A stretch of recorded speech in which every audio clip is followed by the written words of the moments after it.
Nekoč je živelo majhno srce, ki je bilo zelo toplo in živahno. Pripadalo je otroku. Nekega dne je bilo srce zelo vznemirjeno, kajti izvedelo je, da bo dobilo obisk. Obiskal naj bi ga otroku veliki prijatelj, Jezus. Polno pričakovanja je srce sprejemalo vse, kar je prišlo nadam. Naredilo se je celo nekoliko večje in postalo je pozornejše ter toplejše kot navadno.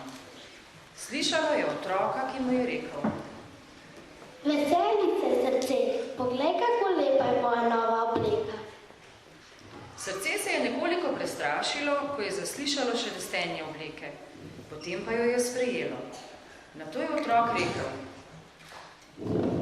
Veseli so, srce, danes bo pri nas praznično kosilo, dobili bomo gosta. Majhno srce je močno bilo, kajti sprejeti je moralo celo praznovanje, z jedačo in pijačo, z gosti in darili. Ostalo mu je tesno. Tolklo je vse do otrokovega grla. Kar naprej si je ponavljalo: Joj, kako sem vznemirjena. Srce, naredi prostor, prihajajo znarika, je rekel otrok. V srce je padla najprej zapestna ura, nato še radio. Srce je bilo čisto iz sebe. Ni vedelo, ali naj tik-taka kot ura, ali naj upošteva ritem glasbe, ki je prihajala iz radia.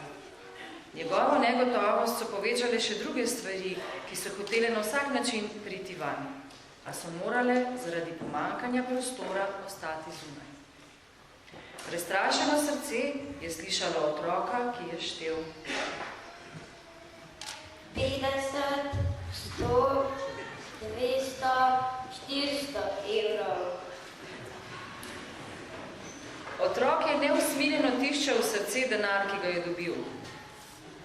Sedaj je bilo srce tako polno, da ni bilo sposobno sprejeti nikogar in ničesar več. Nastala je prav mučna tišina in srce je začutilo, da še nekdo hoče priti van. Nekoliko nejevoljno je vprašalo: Kaj hočeš? Potrebuješ mnogo prostora? Slišalo je prijazen glas, ki je rekel: Jaz sem gost, ki si ga pričakovalo. Ime mi je Jezus. Potrebujem veliko prostora. Pravzaprav potrebujem celo srce. Ker je radio igral zelo glasno in ker je denar preveč šelestel, srce ni slišalo, kaj je rekel gost. Nejevoljno je reklo: No, pa pridi, da tiho se stisni v kot in pazi, da ne boš motil drugih. Jezus se je komaj prerinil v najbolj oddaljen kot srca. Vsi so ga nezaupljivo gledali, saj ni spadal v njihovo druščino. Jezus pa si je mislil: Tudi v Betlehemu ni bilo prostora za mene. Potrpežljivo je čepel v kotu srca in čakal dan, ko bo dobil v srcu več prostora.